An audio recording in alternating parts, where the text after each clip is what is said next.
one place I think we thought of starting is that people had asked about whether there could be a poll of how long people have had their symptoms for, and Claire was going to look at setting this up and asking the questions. Is that a good place to start?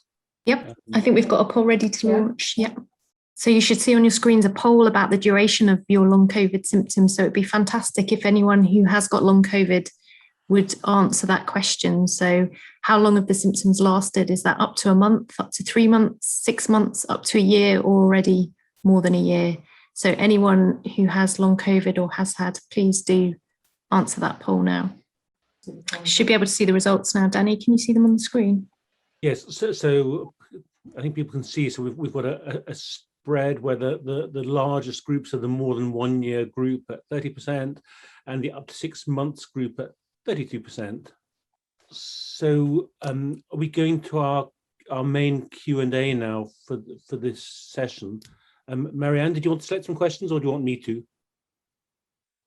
I prefer that you select them. I'm starting actually to be a little bit tired. Yeah, no, that's absolutely fine.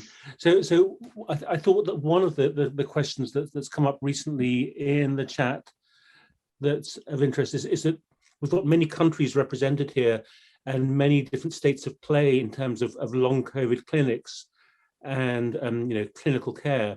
So I wondered if anybody had any views about kind of best practice or worst practice and how we're going about this and what's working. Does anybody on the panel want to suggest how they'd like it to work or how it's not working? So if I may, Danny, I might start off with our experience in Oxford. So we have a very comprehensive team looking after long COVID patients, which comprises of respiratory physicians, intensive care doctors who are managing them, managing patients who are discharged from hospital, psychology support and physiotherapy. What is currently missing is the lack of other specialty involvement. And I suspect the problem right now is that the NHS is overburdened by referrals from patients who have had long-standing diseases and who've had to essentially wait for some of their investigations and treatments. So the healthcare system, at least in the UK, particularly in Oxford, and I'm sure in other places as well, are really struggling to meet the demands of all patients, not just long COVID patients, but also patients from other. So, I mean, I think that there really has to be a restructuring of services. And I'm really looking forward to a multidisciplinary approach for every chronic disease rather than long COVID. And that way, you just have, a more comprehensive assessment for patients that come through. And you can refer them in the same clinic to, say, a cardiologist if you're worried, rather than wait for 2 or 3 months before the patient goes and sees a cardiologist or a respiratory physician. If I may add something, Jenny, another important challenge is also the involvement of the general practitioners, at least in my reality, because our population of patients who have been hospitalized because of COVID-19 and have been discharged, we tend to organize a very nice follow-up in the hospital after 1 month, 3 months, and 6 months, and so on. But it's very difficult, at least in my own reality, is a good collaboration with the general practitioners. Maybe because we don't have good data from the literature of this kind of interaction between hospital and the community. And also what I think we are missing as hospitalists are those patients who have been treated with a mild, moderate disease, treated in the house, maybe with oxygen therapy, that are out of our radar, and we cannot put in the follow-up multidisciplinary clinic in the hospital. And this is, I think, it's a interesting amount of patients that might need our help. Anything else? Bryce? Yeah, maybe I can just add something from the discussions we'd had, because we had a focus group as well with clinicians to talk about long COVID. was about the fact that although there is a possibility to help patients in an outpatient fashion from home, there is still a lot of questions about being able to monitor whether the program that they are following is doing them good or not, and to assess whether they are able to follow programs and what level to do so. So there is a lot of questions still about what is the amount of training that patients need in the beginning at the hospital before they can be released and follow a program from home, which is still something we're trying to figure out. Can I just, I know Marianne has also been selecting some questions. Can I just pick up on one other one that I saw that I think we haven't really covered yet, which was about kind of the health economics and societal implications of any long-term disability. That, you know, we don't want to make this feel or sound any worse than it is, and we hope for the best, but we haven't fully embraced you know, the health policy planning, the health economics, and the social science aspects of this. Who else do we need to be talking to, and what kind of conversations do we need to have? Who wants to start with this? Because it's really a scary one. It also has, you know, employment law implications. This is one of the most frequent questions that patients with long COVID are asking me in the clinic, especially because there is an impact from a neurological, psychological issue on work.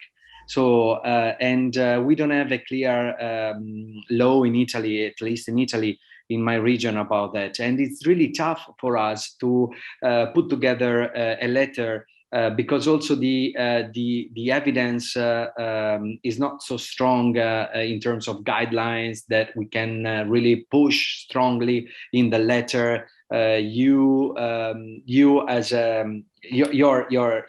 you don't have to do something at work just to be concrete. So unless the patient is really disabled and cannot go out from the house, or has clear symptoms during the work hours, then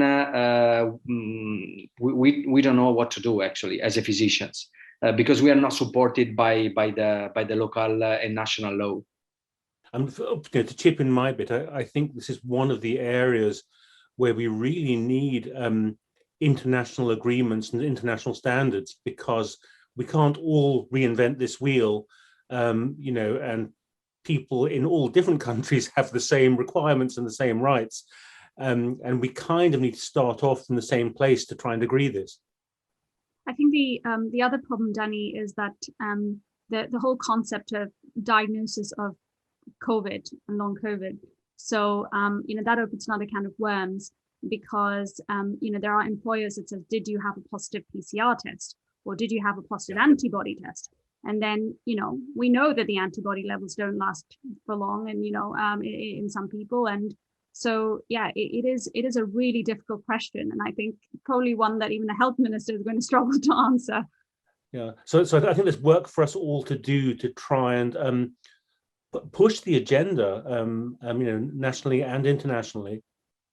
I totally agree. I think that I have worked with many different nations, and I think that we all tend to define things differently when it doesn't matter the subject. One country finds something more important than the other, always. So I think that is a very good approach, and I think that's a more collaboration between the countries. I think is extremely important in this.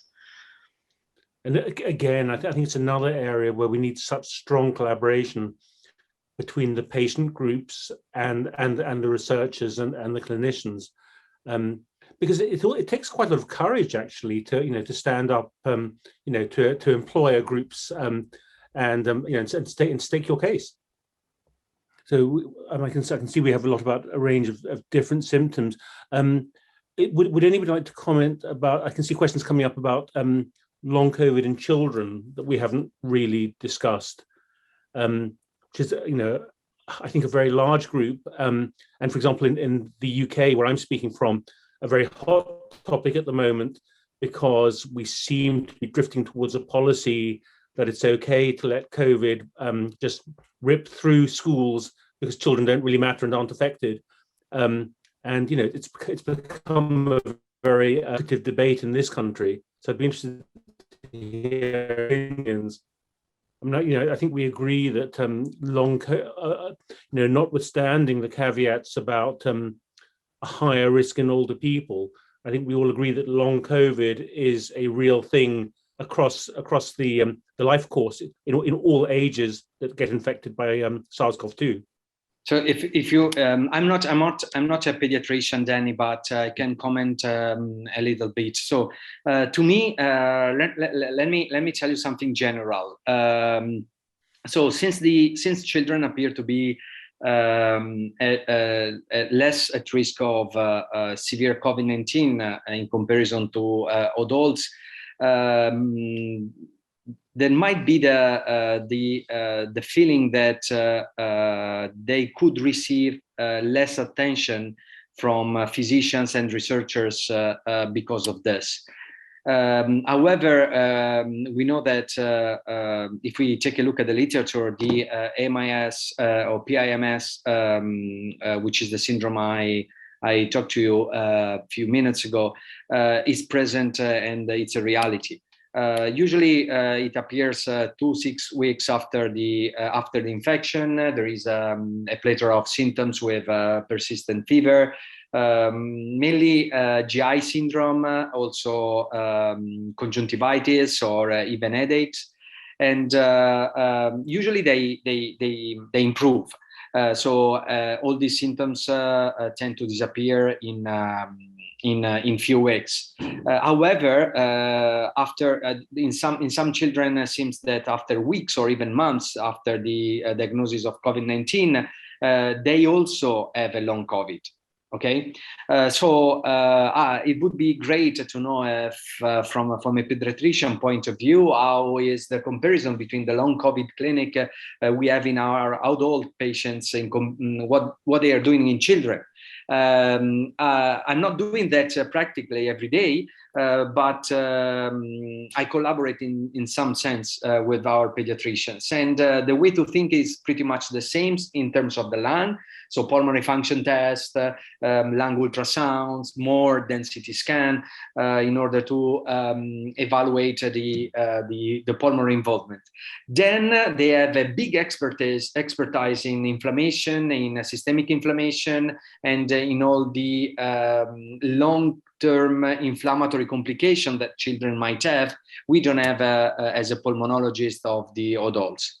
Still less evidence, and in my opinion, at the beginning, a little bit underestimated kind of situation. Thank you. Yeah. So I think we're going to another break in 1 minute. There's a question in the chat that I've been kind of looking at for a little while now, puzzling over, which is there a difference in long COVID profile according to which variant you were infected with? So in my lab, we're always racing to develop the story on each new variant as it comes along. We don't yet have a story about long COVID with different variants, and I don't think anybody else does. But I'd love to know if anybody on this call has any evidence, anecdotal evidence. It was different after Alpha, or it was different after Delta, or anything. Really important to know. I certainly don't know. Let's leave it out there in case anybody can tell us the answer.